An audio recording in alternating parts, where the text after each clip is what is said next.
Барлықтарыңызға сәлем достар. Бүгін сіздермен бірге adjectives, яғни сын есімдер тақырыбын өтетін боламыз. Ең алдымен сын есімдердің не екеніне бір тоқталып өтейік. Олар бізде заттарды сипаттайды, атауын қандай екенін білдіреді. Мысалы, бізде ағылшынша fat деген толық деп адамды сипаттаймыз, tall бойы ұзын, happy мысалы көңіл күйін сипаттаймыз деген секілді. Осындай барлық заттарды біз сипаттаған кезде, ұзын, қысқа, жылы, суық деп айтқан кезде осы adjectiveтерді қолданатын боламыз. Жалпы бізде ағылшын тілінде осы сын есімдердің екі түрі бар. Біріншісі comparative, яғни салыстырмалы сын есімдер, екіншісі superlative adjectives, олар күшейтпелі сын есімдер. Енді compare, бізде to compare деген етістіктен шыққан салыстыру, екі затты бір-бірімен салыстыру. Ал superlative супер, күшті, мықты, яғни бір заттың ең күшті, ең мықты екенін біз күшейтіп айтқан кезде қолданамыз. Енді бізде comparative формада қандай болады, superlative формада қандай болады, сол туралы толығырақ айтып өтсек. Жалпы бізде әрбір сөздер буынға бөлінеді. Мысалы, бір буынды сөздерді қарастырайық. Hard, жай ғана қиын деген кәдімгі қарапайым сын есім. Ал енді біз қиынырақ деп айту үшін, яғни comparative, екі затты салыстырамыз. Мына тапсырмаға қарағанда қиынырақ деп айтқан кезде, яғни салыстырып тұрмыз. Осы қарапайым сын есімге біз ER-ді жалғаймыз. Сонда қиынырақ деген бізде harder болады, comparative формада. Ал енді ең қиын деп күшейтпелі формада, superlative формада айтсақ, біз алдына міндетті түрде the артиклін қоямыз, одан кейін біздің жаңағыдай сын есімді қойып, оның соңына est жалғауын жалғаймыз. Сонда the hardest, ең қиыны деп аударамыз. Келесі бізде бір буынды осындай сөздер кейбір кезде әрпіне аяқталады. Ал біз comparative формада оған ER қосуымыз керек. Сол кезде екеуі бірге екі келіп айтқан кезде қолайсыз болмау үшін бір ді біз алып тастаймыз. Мысалы, nice деген бізде әрпіне аяқталып тұр, жақсы деген форма.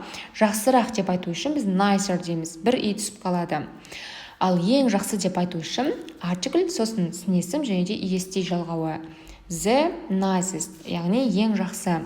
Және де бізде осындай бір буынды сын есімдер кейбір кезде соңы дауыссыз әріппен аяқталған кезде, ол соңында тұрған дауыссыз әрпі екі еселеніп кетеді. Мысалы, fat, толық, ол бізде t дауыссызды бізбен аяқталып тұр, толығырақ деп айтқан кезде fatter болып айтылады, екі t болып еселеніп кетеді. Ал ең толығы деп айтатын болсақ, the fattest болады. Келесі бізде екі буынды сөздер бар, сын есімдер y әрпімен аяқталады. Бұл кезде бізде y әрпі түсіп қалып, ол әрпіне ауысып кетеді. Happy, бақытты, бақыттырақ деп айту үшін happier, ең бақытты деп айту үшін the happiest болады. Енді бізде көп буынды жаңағыдай сөздерден құралған сын есімдер бар, мысалы enjoyable. Оны айтқан кезде біз жалғамаймыз, тек more деп айтамыз. More enjoyable. Ал күшейтпелі формасында the most enjoyable деп айтамыз. Одан бөлек, мысалы бізде beautiful, interesting деген секілді осындай көп буынды сөзден құралған сын есімдерге де біз алдына more не болмаса most қоямыз. Мысалы, екі қызды бір-бірімен салыстырып, жаңағыдай әдемірек деп айтатын болсақ, more қолданамыз. Мынаған қарағанда әдемірек деп салыстырып тұрмыз. Ал мынаусы ең әдемі деп күшейтіп айтсақ, the most beautiful дегенде болады. Енді бізде, егер естеріңізде болса, біз verbs, яғни етістіктер тақырыбын өткен кезде, біз irregular verbs, regular verbs деген жаңағыдай кестені жаттаған болатынбыз.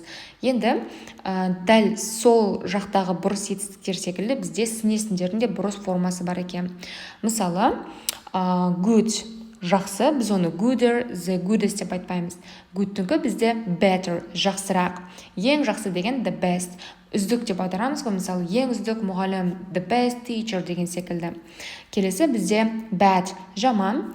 Оның жаманырақ деген формасы comparative worse болады. Ал енді ең жаман деп айту үшін the worst болады.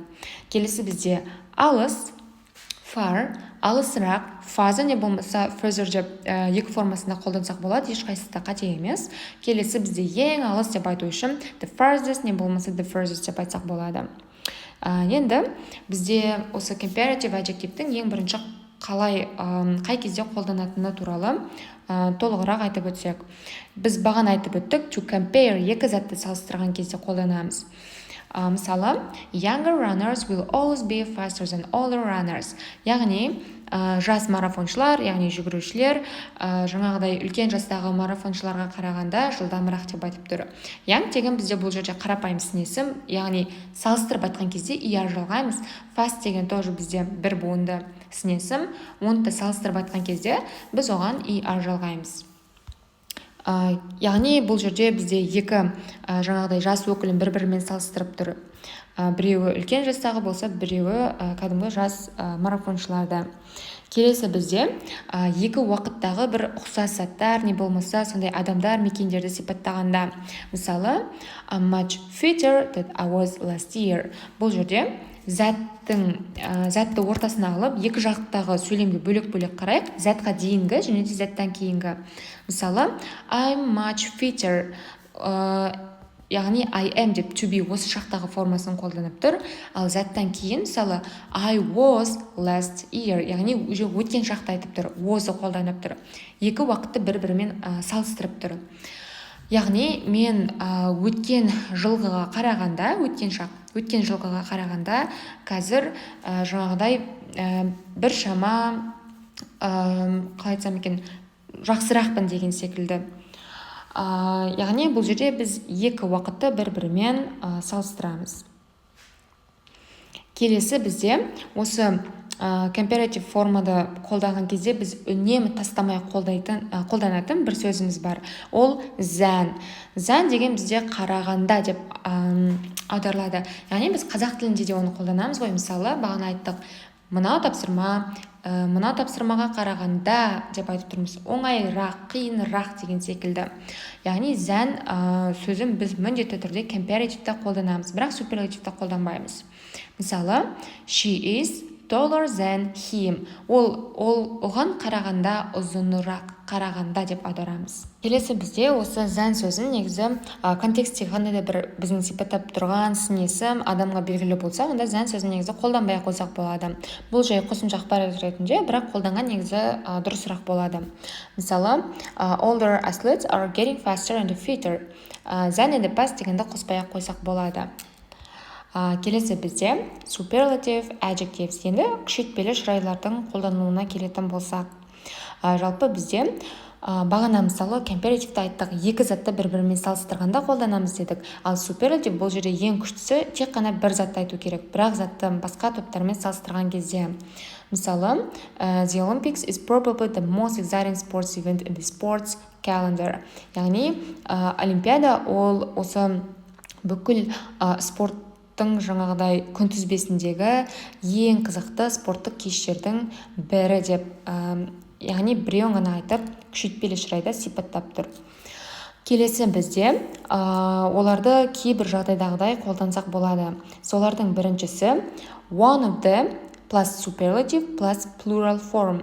Не болмаса some of the plus superlative plus plural noun. Яғни біз бұларды one of the деп айтсақ болады, не болмаса some of the деп айтсақ болады. Бірақ негізі қазір modern English'та көбінесе one of the дегенді қолданады. Мысал қарастырып көрейік. It's one of the few chances we get to see some of the best athletes in the world competing against each other. Не болмаса, Тамсин is one of the most generous people I know. Яғни Тамсин ол мен білетін ең жомарт адам деп сипаттап тұр. Ең деп тек қана бір адамды айтып тұр. Келесі бізде екінші жағдай ordinal numbers, яғни реттік сан есімдер. Бізде реттік сан есімдер деген ретімен айтады, бірінші, екінші, үшінші деп. Мысалы, our team was the third best in the competition. Яғни біздің жаңағыдай топ, біздің команда осы сайыстағы ең үздік үшінші орынды иеленді деген секілді мағынада. Ең үздік үштікке кірді, атанды деген секілді.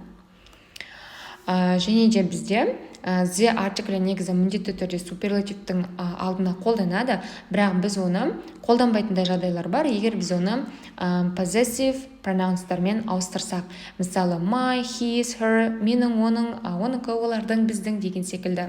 Мысалы, the best friend, ең үздік дос дегеннің орнына менің жаңағыдай үздік досым, менің жақсы досым деп айтқан кезде my best friend, не болмаса his greatest achievement, оның ең үздік жаңағыдай жетістігі деп айтқан кезде қолданамыз. Жалпы бізде осымен adjectivестер тақырыбы аяқталды. Сұрақтарыңыз болса жаза кетіңіздер.